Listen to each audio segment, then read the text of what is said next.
Today we're going to talk about everyone's favorite thing that you might also kind of hate, and we're going to link it to business.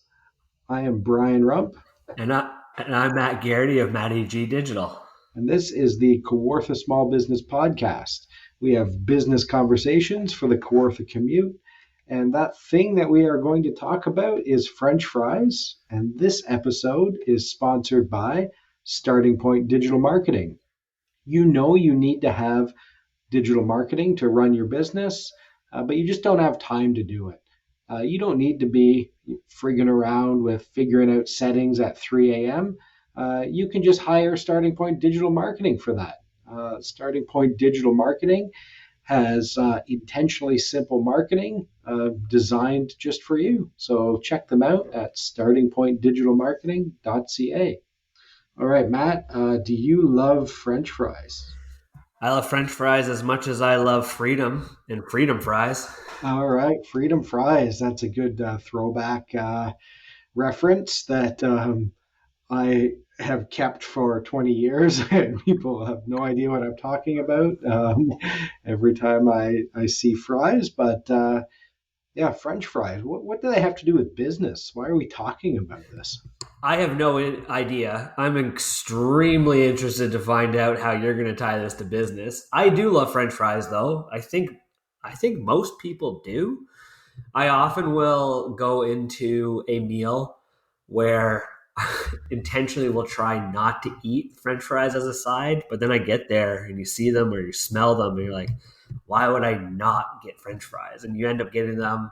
Sometimes you regret them. Maybe they're greasy. Maybe it's a bit too much. You've eaten a lot of junk lately, but I have a difficult time not ordering French fries. Yeah, I love this conversation. And, one of the reasons we're doing it, we wanted to do a series on just some lighter topics. Give some shout outs throughout this to some of our favorite local businesses. French fries are a common thing, and I think one of the cool things about and as you said, oh, I try not to get them, is we're being so conditioned as a society sometimes that French fries are bad and they're not good for you, but people still eat them like crazy. You go to any restaurant and you get massive plates of French fries. You get like multiple potatoes worth of French fries.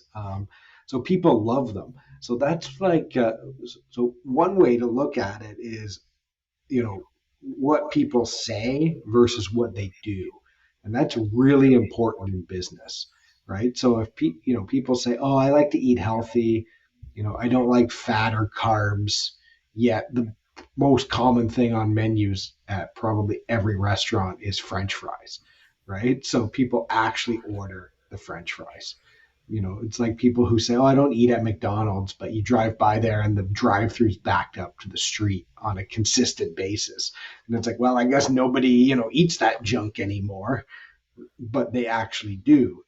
So as a small business owner, we have to like keep an eye on human behavior and what people actually do, not just what people say that they do. Oh, absolutely. It's like the conversation I have with everyone about social media. I think every single time that I talk to a business owner about doing social media, they will say, I do not like social media. I hate social media. I'm never on Facebook. I'm never on Instagram. Rarely do you talk to someone that's like, I love social media. I'm on it all the time. And they're very willing to say that. And I say this to every business owner too, where it's like, yeah, you might not be on there, but the numbers don't reflect that at all. It is continuing to grow. Active users every month in Canada, North America, across the globe continues to grow. That's young people, it's old people. I will argue every demographic is on social media, even when they don't tell you, and I will tell you instances when they will be, milestones in their lives, opportunities throughout the day that they will be. I'll give you my common sense approach to how people are using social media. But it's exactly like you said. Like, people's like, oh, I don't like that. I don't use it. But they probably actually are. And they're probably using a lot more than they let on. Like, Yeah. mobile device use is, you're on your phone on average. I think it's like, I want to say 3.5 hours a day, maybe 4.5 hours a day. It's between that number. That's a lot of time. And most It's people be like, oh, crazy. I'm not on my phone a whole lot. I try to stay off. And I'm like, cool. Numbers don't reflect that. But Yeah, it's crazy because I think, uh, I get my notifications and I'm like, oh crap, I use my phone interchangeably with my computer, for work. So sometimes I'm sending an email from my phone when my computer's right in front of me, but you use it a lot, right? And I think this is another good example of, sort of math or data sets you free or tells the truth. So it's, looping back to our French fries, it's like if you do a French fry audit of what people actually eat, how often, you do get a lot of things like people are like, yeah, I don't like French fries or I don't eat them that much. But what does that mean? Right? That could mean, oh, I only have them, once or twice a week, right? Or once or twice a month. And I know in my own experience, I've gone very long periods of time without eating French fries, um, but it's still a reasonably regular thing for me. Um, I remember my dad asking me about where I get my French fries, and I was like, "Well, I don't really ever go somewhere for French fries." And he like couldn't believe that, even though he's one of those ones who says, "Well, I don't, eat that many French fries," but it was still like he had his different go-tos for like different types, right? Um, which again, as a small business owner, understanding what people are actually spending money on. I think food's a great example. I had a colleague once who said, people in Lindsay eat. She had all worked at different restaurants and was like, whether the economy is good or bad, or people say they're trying to not, spend as much going out, guess what they're doing? They're going out and eating. So if you're in any small business, you need to keep an eye on what people are actually doing and take advantage of that. yeah, absolutely. There's a lot to unpack in what you just said. There's a lot of good lines that I want to write down. The first one that I was like laughing at pretty hard and had to mute myself was when you said a French fry audit. I would love to know more about what a French fry audit is. And if we don't have a service for that soon, we need to figure that out to sell to people. Yeah, that's a good one. That was how often and how many French fries you eat. Could you imagine? Like that would be a piece of data I don't think people want to know. No. Or think about how many poor potatoes were killed in the making of a large fries. That's a Oh yeah. lot. Yeah, like you probably don't sit down. Imagine eating those potatoes raw. Like would you just sit down and eat all those potatoes? And again, that's I often wonder about portion size just of French fries, and there's some restaurants that will reduce the portions. Some people say, "Oh, I don't want that many." I know I'd be happy with just a few, but no one does it because guess what? Everyone wants a big pile of French fries, even though they say they don't. That's kind of what they want, and it's a fairly inexpensive way to show value, right? If you talk to people sometimes about their impressions of a restaurant, especially baby boomers, they will talk about the portion size of the place and they will like rate a restaurant by the portion size and like how much fries you get. So like you could have the best meal in the world. If there's not enough fries on that plate, there's going to be people who go around and tell people, you know, word of mouth marketing, oh, that place has low, they don't give you very many fries, right? They're really cheap there. Yeah. And I was also laughing at the question your dad asked about where do you go for your French fries? But it actually is a very good question, when you think about it, because there are places where I will intentionally go because I'm like, I really just want some French fries or a Yeah. poutine or something like that. And I want to go to this place. So where Yeah. do And having you those go for your go-to, French fries, Brian? I will say that I, for many years, do not intentionally go out specifically for French fries um, on a regular basis. Where that changed a few years, for a few years, we had St. Dave's or Smokin' Dave's. So Dave from St. Dave's opened up a food truck that was right near my house, and I would go there for like dinner once every couple of weeks or so. We would like pick something up there, and the French fries were really good, so we bought some French fries from there.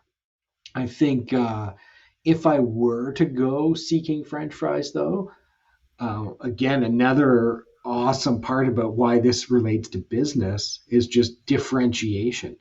We have a common food. Everyone loves French fries, even if they say they don't. But the spectrum of types of fries you can get is huge. It depends on, the potato variety. There's a lot of art and science in how you prepare that potato, the oil you use, the temperatures you use. Do you do a double fry? The equipment you use, what else that fryer's been for. All of these um, things are factors in how you make your product and how it stands out. Yeah. So, if you go and get, McDonald's fries versus KFC fries, they're completely different Yeah. things, even though they're French fries. So for me, if I'm searching for French fries, like I like a sort of like classic chip truck double fry. They're a little bit dark, crispy. You know, um, that's what I go for. And some people are like, no, I don't like that. Yeah, I'm How do always you? extremely disappointed when I go to a restaurant and the French fries are frozen. Like they're very clearly not fresh cut. This is a side topic, but whenever I get to a restaurant and a burger is frozen, I may as well throw the patty back at someone. It makes me so enraged. But yeah, I'm not a huge chip truck guy, to be honest with you. Have you ever been to Neskie's Lunchbox though? Like they've created like quite a good brand for themselves online. Brendan, he's a good dude. Yeah, I've never been. I've been wanting to get there this summer. Have you been? I think it's up your way, like in near it Fenwick. is up my way. I actually was there a few weeks ago, Oh yes, and the reason I did that was because Dave's was 2 minutes from my house. So I used to go there, and I wanted to just check to see how far he was from my house, the Neskies, and it's about 8 minutes from my house, which is a pretty good trip. I did not order French fries. I got onion rings, which are a secret menu item. They're not on the board, but if you ask, they, I think, have a limited supply, and some deep fried pickles, which, this is an episode about French fries, but they were probably the best deep fried pickles I've ever had anywhere. They were really good, but the pictures of the stuff there looks really, really good, and I've heard good things. yeah. I forgot that we had that conversation. I remember you a couple weeks ago saying that, and not a word of a lie. You did say it was the best deep fried pickles you've ever had. So Yeah, we went to Tasty Shack a couple weeks ago. I think that's probably the best French fry I've had in Lindsay, at least. And for anyone that doesn't know about Tasty Shack, I don't think that they have social media. It's literally is it an old bus? Like an old double decker bus or something? Or is it just like an old tin shack? I And think, I don't know, a little sort of a throwback sort of shack reminds me of like when I was a kid, we'd go to like run down places, which in retrospect probably opened in like the 60s and were holding on for dear life sort of into the 90s. And then a lot of them, you know, disappeared, but it was, yeah, really top notch. yeah, Tasty Shack, like it's The shack is not an appropriate name for it because it's very clean and like there's nothing Yeah, wrong. yeah. It's a lovely older couple that has been running it for at least a couple of years that I've been going there, just by the water by is it Lock 33 over there in Lindsay, and they've got wicked, just classic simple burgers, and their French fries are fantastic. The poutine I had was probably one of the better poutines I've had outside of Montreal, maybe. And their French fries are fantastic. Like they're classic type of chip truck where like perfectly crispy on the outside, but they still have some life to it. Like the wind will move it. They're not like stiff as a board, and the Yeah, inside they're nice and soft and just beautiful French fries. And I highly recommend that place in Lindsay, at least. yeah, which is I think great. And what's fascinating about I could when we talk about like the science and art of French fries is there's so much care that has to go into it. And I know going back to Neskie's, they had a post a few weeks ago about I think giving out some free fries to people who had went during a certain time where they were so busy they weren't able to meet their standards, so they wanted to make it up to those customers, which I thought was a really awesome gesture, um, because it recognizes how it's not easy. Like, you go to places and they've sort of just, whether they're frozen or, even fresh cut doesn't necessarily mean good. Sure. They've maybe overcooked them, undercooked them, didn't let them sit. The oil wasn't hot enough, so it absorbed like a bunch of grease. Like there's all these little things that make that difference between that epic sort of portion of fries or just mediocre. And I think we've got used to a lot of mediocre fries. Yeah. But as a business, again, standing out, differentiating, creating a good, consistent product, like you can really sort of set yourself apart just by your French fries, which are sort of your biggest mass-produced item probably in the place. Yeah, and it is a craft to making French fries. Like we've made French fries at home a few times. They're never very good. They're better than frozen French fries from the freezer, but they're never fantastic. They're always like a bit soggy, not always fully cooked. They've absorbed like a lot of oil, and they look and taste like oil. So that's probably like there's a craft to it. So like you got to know what kind of oil you're using, how long to cook them, all those types of things. So Yeah, the people the that do it type of really well, like it's impressive because it is like a challenge, and I think we are in a time right now where everyone, not everyone maybe, but that's a generalization. A lot of people want like artisan craft hipster type of food. And I think that's a challenge for a lot of restaurants and businesses. Yeah, it's a big shift, and that goes back to I remember hearing a really good, and it was a future of food type of talk, and baby boomers were of the generation where they called it tummy stuffers.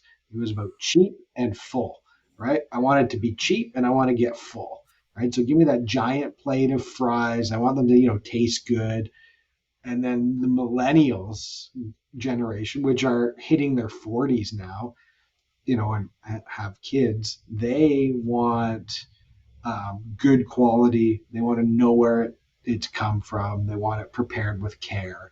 So we're in that shift where we can talk about things like French fries as an example of that.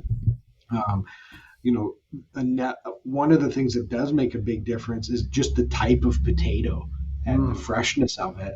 And my past life, did some grants in the potato supply chain of just how to store potatoes and the technology for, keeping potatoes stored and fresh for things like French fries. You know, these are things people are working on that we don't necessarily see. I also had a customer once who was opening a chip truck sort of as part of another business.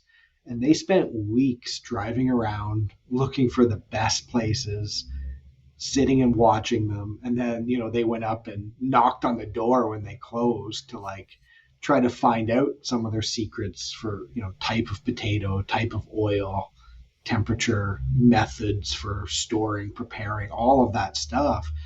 And it was far enough away from where they were that the person told them. And, then they went and sought out like there was only a certain variety of potato grown in a certain spot that they were using and, the right type of oil. Anyway, it's just so fascinating, all the little steps that go into it. Yeah, that is fascinating. I've never thought about that, but there must be a special type of potato because if you've ever baked like a red potato, that turns out terribly. Bake a yellow potato, it's useless. There's specific baking potatoes. Why is there not specific French fry potatoes, which I've never thought about? Well, there would be, and I think based on the starch content. The other thing is too is everyone has different preferences.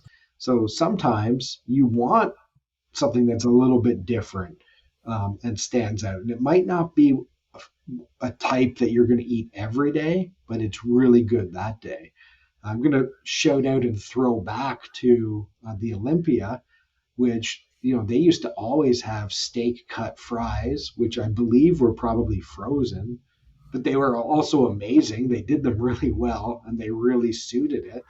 So they've switched to a fresh cut, which I think is good. But there's part of me that for them wants to say, can we do a throwback someday and like go for those steak cut because they were something that was unique and different and suited what they were doing. So again, as a business and your strategy, there's different ways you can prepare and do things. It's finding what works best for you.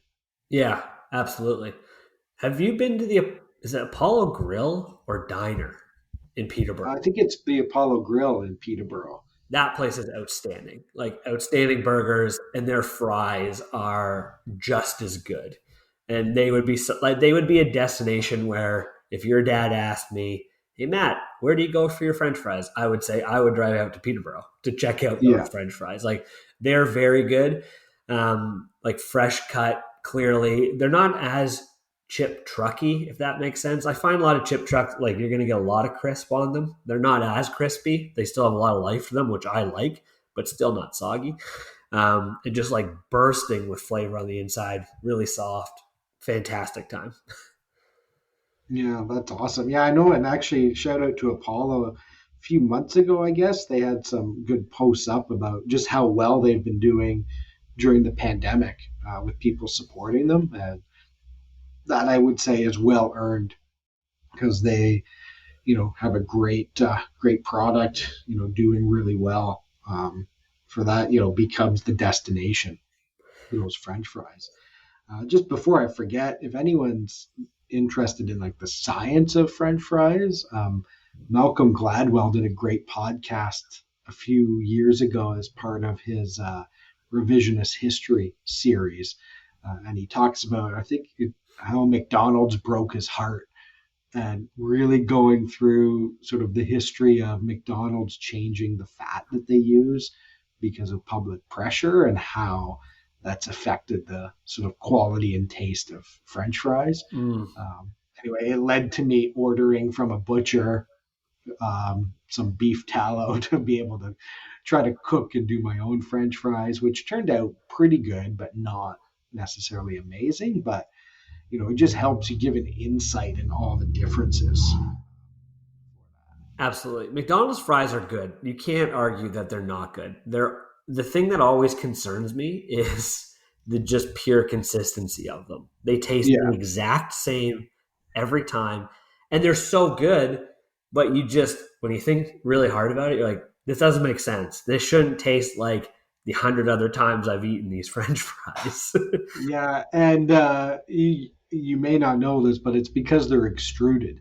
So they take the potatoes, grind them up, and then make them into perfectly consistent sticks that Right. cook perfectly even and consistent. And that's their product and what they've decided to do. Right. Do you ever Right. see what was that movie, Super Size Me, where they did the experiment at the end where they had like real French fries in a jar, like real made, like fresh cut that he did, versus the McDonald's one in a jar, and they checked on them like a day later, a week later, a month later, and the real potatoes were going bad and moldy in like a week, right? Maybe a Yeah. little bit longer. But the McDonald's one, they came back like a year later and they hadn't changed whatsoever. Not a Yeah. single That's molecule had changed. those are such a those are smoke and mirror experiments because Mm, in a way that's good because you want to replace when you deep fry potatoes, you take the moisture out and then there's salt on them. So they look the same because mold and all of that is caused by moisture, basically.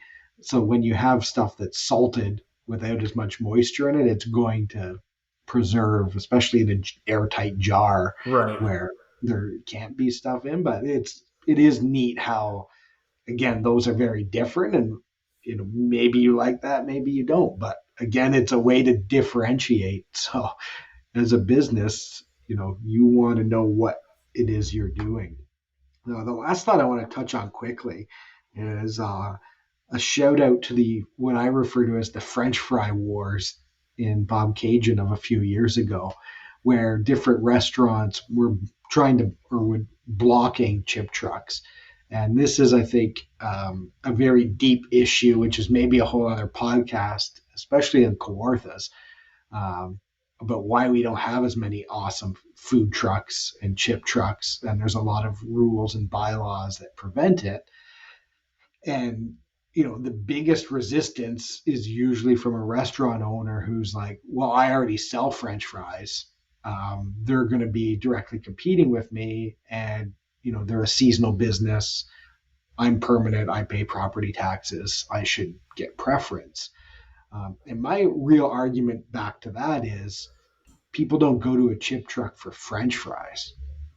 And I think, we're talking about French fries, but people's problem isn't I need to eat more French fries, right? Their problem is, seeking out the rest of that experience, Sure. right? Which could be just partly the French fry, the different crunch of it, the different profile. For me, chip trucks is like the smell of vinegar in the air and oil. It's not the same as what maybe a restaurant in town would have. What do you think about that? I uh, I always have a hard time with these type of issues because I'm just a big believer in let people do whatever they want to do as long as it's not literally hurting someone, like a legitimate legal issue, right? Yeah. So the fact that someone's kicking and screaming about chip trucks popping up, if they're not in that restaurant's driveway, shut up. Like move on. It's to me like go listen to our competition podcast to dive deeper into my thoughts on that one. Yeah. Competition, it's a good thing. It creates awareness for your product as well, your services, your product.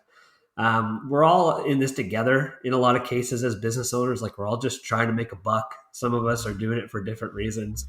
Why would we want to trample on someone else's ideas and dreams? And the other perspective, I understand that that business owner is maybe a more permanent fixture in that community. They're paying property taxes, but does that entitle that business owner to special treatment, different responsibilities? I don't think so. Actually, the more I talk and think about it out loud, so I just think, yeah, I think that's total nonsense. Yeah. Yeah. And I think it is. And I think, a couple elements of it. One is just the competitive factor. And, if you're mad people aren't lining up out your door to get your French fries, make better French fries or market the French fries you have, serve the needs of the people going by. If you're worried about another business serving needs of clients, you have the same ability to recognize those needs and serve them yourself if you really want. But also just recognition that it's not French fries you're selling. Yeah. Again, if you talk to most people, they'll say, "Oh, I don't really eat a lot of French fries, right?" Or "I don't go looking for them." But in reality, they do eat them, right? And they're doing it because of the other parts of the experience, right? You sit at a table and you watch them go by, and you're like, "Oh yeah, I want to experience that crunch or that texture, or you know, enjoy it with my other stuff," right? So it's about that experience. It's not going on sort of a mission to find the cheapest, grossest French fries that you can because you desperately need French fries that day. Yeah, honest, I have no idea what you're talking about with this Bob Cajun French fry Yeah, war. So like it's I don't want to stumble all over myself and say something like really inappropriate, like because I don't know who was kicking and screaming. But to your point, like yeah, people aren't going to a chip truck. I think they're probably going to a chip truck for fries, but oh yeah, you are for right. sure. Like it is more of an experience. You want to go hang out, get French fries from a truck. You just want to like pop in quickly, sit down at a rickety old picnic table on a sweltering hot day, hang out, enjoy Yeah, a little bit of time, run off.